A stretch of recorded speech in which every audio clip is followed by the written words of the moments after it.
I left the States in '08. I graduated high school in '02. So that was about I say '03 or '04 that I started like really getting into DJing and stuff. Okay. And then yeah, so we started doing that. I started meeting with a whole lot of people, getting like into the creative scene of downtown New York, meeting a whole bunch of people. But I never fully fledged considered myself as a DJ. It was like something like just a hobby, for me. I was like, hey, Yeah. listen, my dad put me in school. I'm in business school. Like, I'm not You're gonna not supposed to be doing this I'm not nonsense. supposed to be doing all this nonsense. African parents, man, how they are. Yo. So that was like a little thing, making a little money. Then I was like, okay, I need to get into the club scene. So I had a bro that hooked me up for a job as a promoter, as a club promoter. So I started getting in the parties and see now like how the party scene, the club scene in New York works. And I was like, okay, so this is dope. It's good money. It's easy money. But it was, the nightlife clashing with the day life, with the school life. So it became like very, very complicated. Yeah, but So during that time, I had my mom. My parents were separated. That's one of the reasons actually I got to New York, because my parents were separated. My mom used to live here, and she got sick. She had cancer, and she unfortunately passed away. And so that shook me up. That just messed me up completely, because I was really, really close to my mom. And by the time it was, everything happened like very, very fast. I couldn't even take the time to take a ticket to go see her before it was too late. So by the time she left, I was completely messed up. By that time, my dad was remarried with my siblings, my younger siblings. They were living in Egypt. He was in post in Egypt. He was the ambassador there. So I called him. I was like, yo, listen, I'm in New York and everything, but yo, after mom's passing, I'm not good. I need to leave this country. Like I never imagined living in New York. Like for me, I would like all my life was there and stuff, but I wasn't good and I needed to leave. So I went and I joined them in Egypt for 3 years. That was in '08. I did 3 years in Egypt, finished school there at the American University of Cairo. I changed my major from business to communication media, and started majoring into sound engineering, because I knew I wanted to really learn properly like what it is about audio production, because it was my passion, so I minored into that. And then I started working. I had an internship at the Cairo News Agency, because at the time Egypt was going through the revolution. So I started working at the Cairo News Agency. We were the ones filming all the interviews, all the protests in Tahrir, and selling them to the news channels. Plus Tahrir avec Ah bon? Exactly. Wow, Yeah. So you were like right there in the forefront of the whole situation. We were right in the action. Tahrir is here. Our offices were right there. So every Friday we were right there in the dugout, And that was a really good experience. And then at the same time that Egypt was going through the revolution, we were going through an election ourselves here. We had like a little small political crisis back home. And with the change of government, my dad got appointed to Russia, to Moscow. Wow. So he came to see me. He's like, yo, listen, pack your bags. We're going to Russia. I was like, yo, listen, already it was hard enough for me to leave New York. That was my home. I had like everybody, like my whole family there and stuff. And like I left to come join you guys in Egypt. And right when I'm starting to be comfortable in this new country with the language barrier, with the Arabic and stuff, I have to leave. I was like, listen, I'm good enough at this point. I need to move back home. I haven't been back home in a long time. So I need to move back. You guys go. I'm just gonna go back and start from scratch and stuff. So I moved back. That was in 2011. I'm in my 10th year now, still here. And I had to redo everything basically, because I had been away for so long that it was my home country, but I had to relearn how to live as an Ivorian, what he meant to be an Ivorian, and especially absolutely, I'm sure. when you condition to be like in a Western minded, internationally minded, and you come back home with like how the moods are here, people are completely different. Yeah. You're different. It was it was a lot of work. So I came in, I'm like, yo, listen, I'm a DJ. I'm trying to, get into the scene. What's going on here? There were Coupé Décalé was at its peak at the time. That was the movement, If you're DJing, you don't play Coupé Décalé, nobody's listening to you. So I was like, yo, I don't know Coupé Décalé. I don't mess around with that much. Like, not that I don't respect it. I respect it as a movement, but that's not what I do. So I dabbled around with a couple of places because nobody knew me. Nobody knew I was a DJ. Nobody knew of my name in Abidjan. So the first few gigs were complicated. You had to struggle for peanuts and stuff.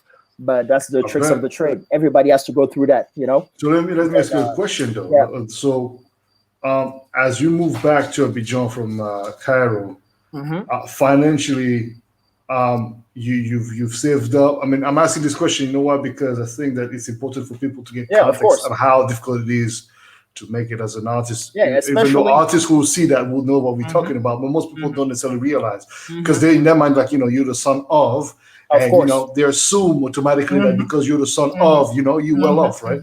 Like you're already well off now. It's not the case at all.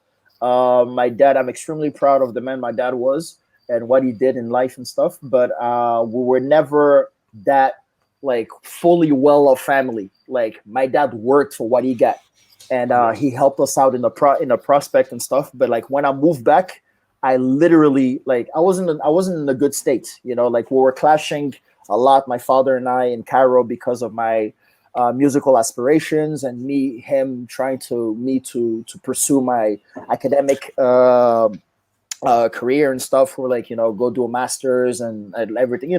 As a diplomat, you need to have like a certain standing and stuff as a son of a diplomat. And I was like, yo, man, I'm done with all that. I just want to do music. That's my passion. Right. That's my thing. That's I want to do. So we went back and forth. And by the time I moved back, I literally started from scratch. I mean, straight rock bottom. Like I canceled everything, all my credit cards, everything and stuff. No savings, no nothing. I just literally moved back. I was like, yo, my sister's back home. I'm just going to move in with her. And I'm going to start everything from scratch. And I came back. And like you said, as an artist, it is extremely difficult because I had this idea, I had this Western thing that, I was going to just come in and everything, all the doors were going to open for me because I come from the States and blah, blah, blah. None of that. You come in, you're hit with the reality, straight up, who sent you? Who do you know? Blah, blah, blah, all that. And in other words, who's you from? Exactly. Yo, who you from, man? We don't know you, man. So who are you? And I never wanted to use, not that I was ashamed of my name or my father's name, but I never wanted to use that to move forward. I wanted to be my own man.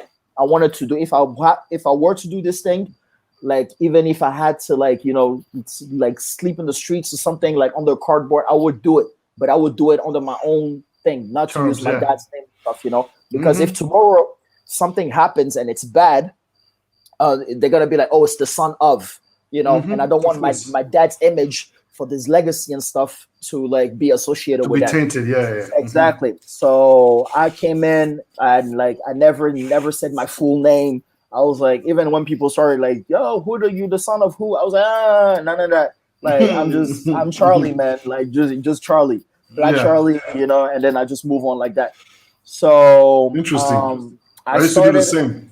Yeah, no, it's important. For the longest time. In my country, because for slightly different reasons, but I used to be very wary of speaking about my name and telling whose son I was. For the longest time, people didn't know who I was, and then news broke, so eventually people know now. But it's okay, fuck it. Eventually, now my dad is no more and stuff, and I'm very proud. I tell my siblings, I'm like, yo, be proud of the name that you are because you are his legacy. And we're living here right now to honor his legacy and stuff. So Absolutely. When I go, I say, I'm Black Charles as my brand, as my career and stuff. But I always say now my full name because it's right on. It's a strong heritage. As Keisha is saying, we all suffer the same PTSD because also Keisha has the same thing, right? With his dad. Big up Keisha.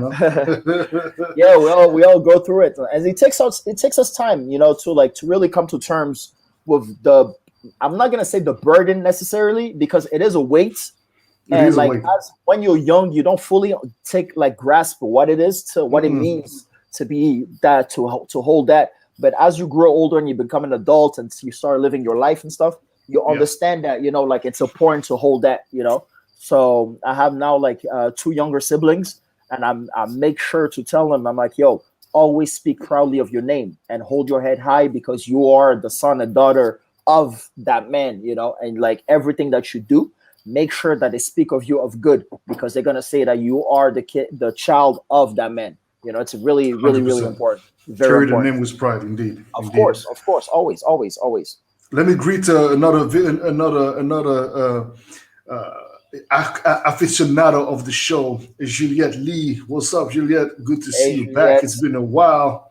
You know, good to see you here again. Family, make sure you spread the word about this show. Send a link on your socials. Let people know about the show.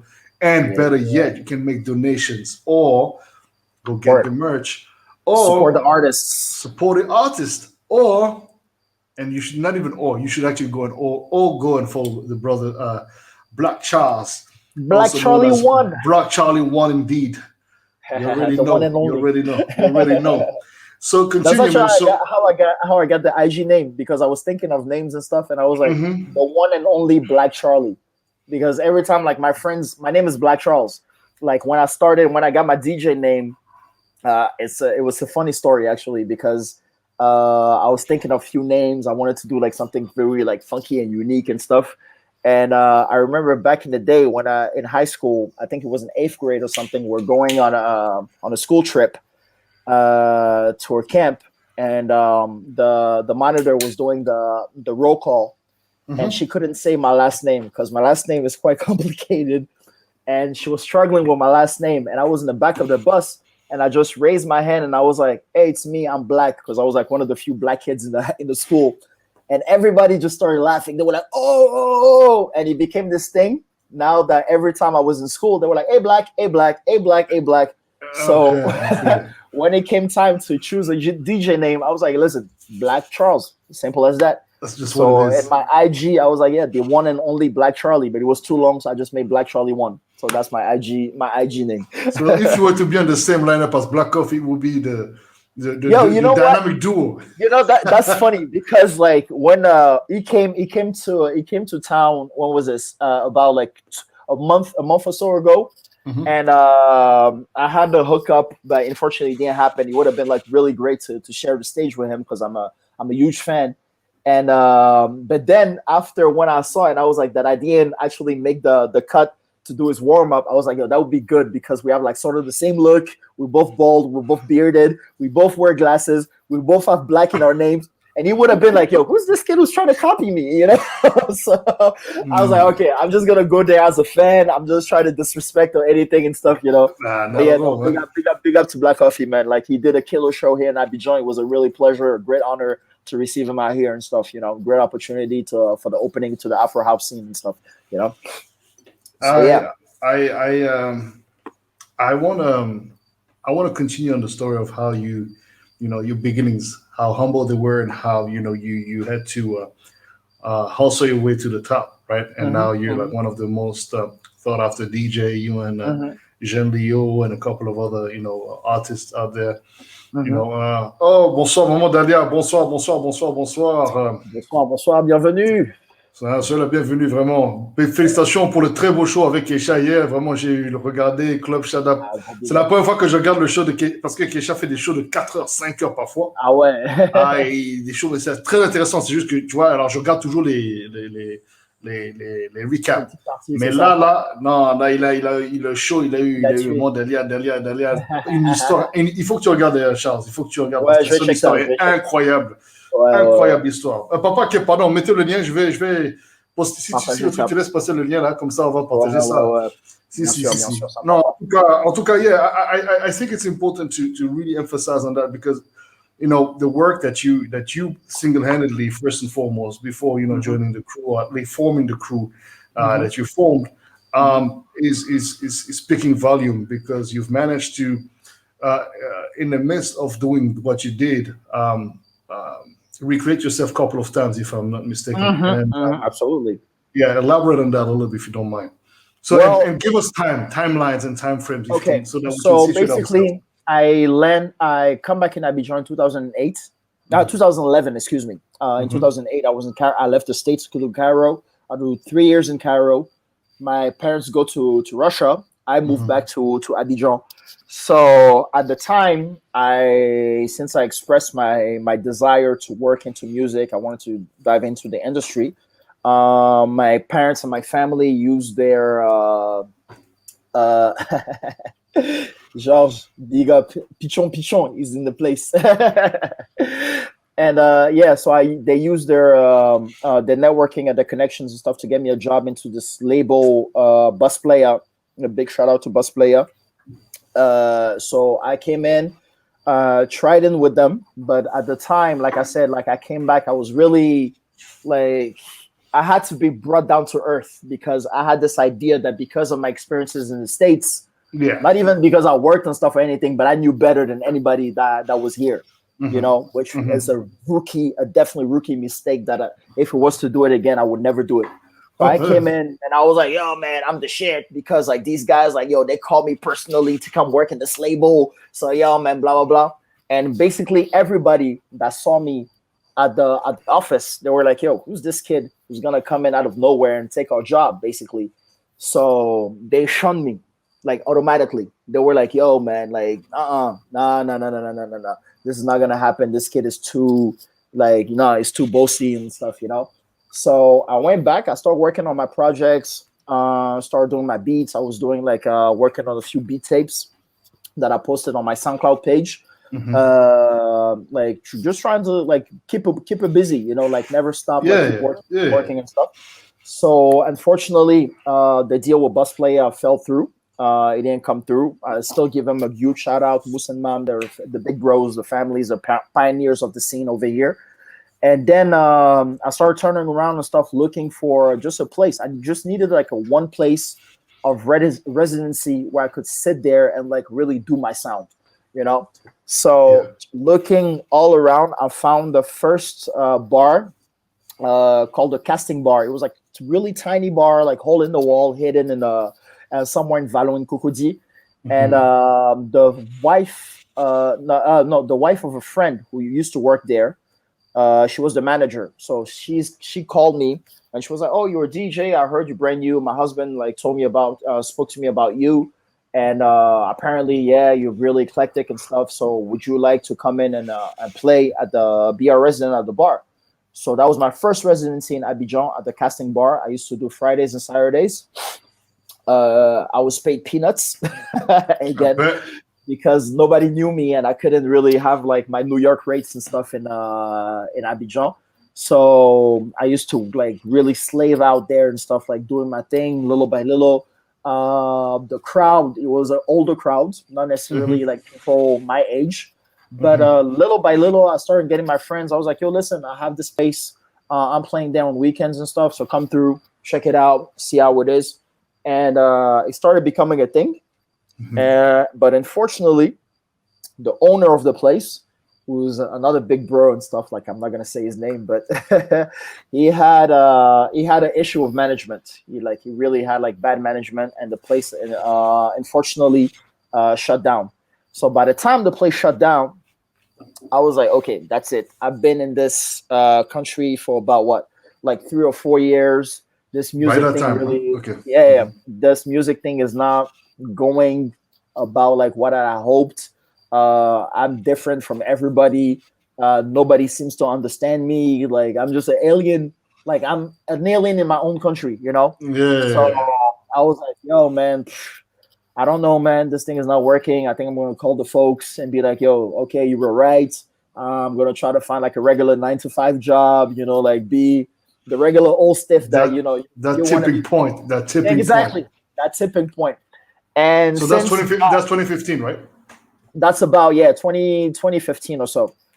And around that time, since God is always working, man. Like, you know, you got to believe God is always working. Even if you think that God forgets you, he's always working. I get there was this bar that I used to go to with friends as a client. It was called the Bao Cafe. Today's Di Coco. and I meet the owners, a couple, Eric and Morgan. Great big up to them. And Morgan, we had both of them. We had like different common friends from New York. All right. So that's how we became like close friends and stuff. Like, oh, you know this person? Yeah, we went to school and blah blah. You know, like international crowd and stuff. And then I sit there and I listen to the music at the bar, and I'm like, yo, this is the type of stuff I listen to. I vibe to that. You know, like this is some cool music. So I always go there like after hours, just sit there, have my drink and stuff, speak music with the owners.